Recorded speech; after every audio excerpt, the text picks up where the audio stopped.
Chair recognizes Mr. Grothman. Yeah, we got a variety of things I'd like to go through, but first, Mr. Lynch complained about Mr. Galanis testifying from prison. So I'd like to ask unanimous consent to enter into the record the Department of Justice's own press release announcing the sentencing of the Democrats' witness, Lev Parnas, to 20 months in prison for, among other things, making false statements. Without objection on Donald Trump's partner. Thank you. Now, Mr. Chairman, we had originally hoped that we'd see a few more witnesses to here today. They're not here, but I would like to run a brief tape because I showed up today hoping I'd be asking these witnesses a little bit more about this tape.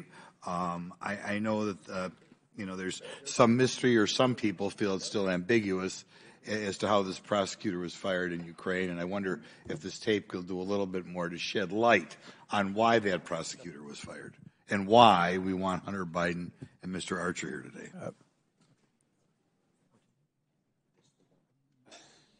So I got Ukraine, and I remember going over convincing our team, or others, to convincing that we should be providing for loan guarantees. And I went over, I guess, the 12th, 13th time to Kyiv, and I was supposed to announce that there was another $1 billion loan guarantee.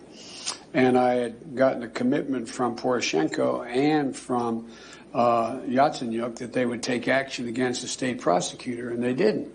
So they said they were walking out to the press conference. I said, no, I'm not going to, we're not going to give you the $1 billion. They said, you have no authority. You're not the president. The president said. I said, call him. I said, I'm telling you, you're not getting the $1 billion. I said, you're not getting the $1 billion. I'm going to be leaving here. And I think it was, 6 hours? I said, I'm leaving in 6 hours. If the prosecutor's not fired, you're not getting the money. Oh, son of a bitch. Got fired. And they put in place someone who... I just wanted to put that up there because I do eventually want further efforts made to get Hunter Biden or Mr. Archer here, because we have Joe Biden himself bragging that they got rid of a prosecutor who would have provided his son's business dealings with a little bit more tough going, or more observation. I'll put it that way. Now, Mr. Bobulinski, in previous interviews, in previous interviews with this committee, you said that Joe Biden not only knew about the family's business dealings, but enabled them and participated in them. You went so far as to say, it's clear to me that Joe Biden was the brand sold by the Biden family. Could you elaborate a little bit why you felt that way again? Correct. That's one of the challenging things I've had to deal with over the last 4 years, with a focus of just simply telling the truth. The obfuscation around these facts are just beyond insane. So I'll use a meeting at the Four Seasons Hotel in Washington, D.C. that I was not at, but apparently 8 to 10 Chinese executives of CEFC were at, with Chairman Yi and Director Zhang. Director Zhang I interacted with extensively. And James Gilliar was in that room, Rob Walker, Hunter Biden was in that room. And my understanding, based on Rob Walker's testimony, is that Joe Biden walked into that room, sat down, shook hands with people, and spent 5 or 10 minutes talking about his family, I guess. I was not in the room. People have tried to obfuscate that meeting like Joe Biden was walking in there to ask about the weather. And Rob Walker said that the Chinese didn't even know that Joe Biden was the former vice president of the United States, which is beyond absurd. The power that those 10 Chinese individuals had to go back to mainland China and say that they were in a room with Joe Biden is the value of what they were giving. Okay. You stated that the Biden family concocted a scheme to give Joe plausible deniability. Could you elaborate on that a little bit? Well, I would just point to all the different text messages and communications. They call him the big guy.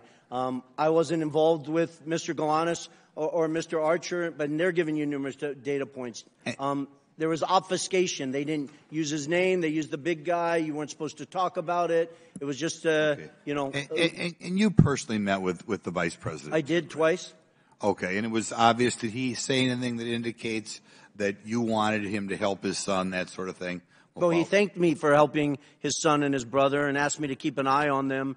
as I walked him out to his car after he gave his speech on the second meeting of the Milken Conference. Okay, just one other follow-up, and this is kind of maybe a vague question, but I'd like to know it. One of the things that disturbs me about that is the interaction with the Chinese, or that's what we're dealing with today, but obviously other countries as well, that apparently in their own mind, the way you deal with the United States is the way you deal with say, a corrupt city council or something like that. In other words, you give them money and you get what you want.